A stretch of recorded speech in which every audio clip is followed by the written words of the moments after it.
Hotdog sandwich po. Saan natin nakuha yung idea, ate? Panood ko lang po sa TikTok. Yung sa Manila, di ba may Opo. nag-trending Si na ganyan Neneng din? B. Si Neneng B? Opo.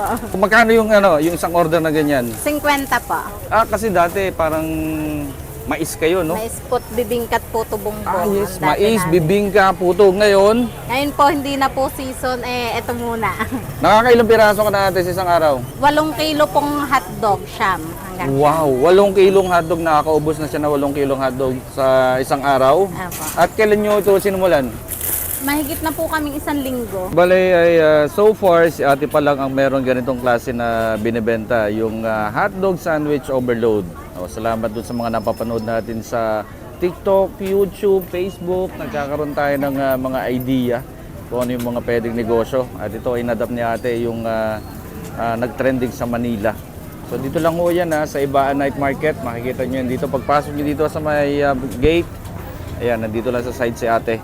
So bukod dun sa sandwich, mayroon din fries si ate.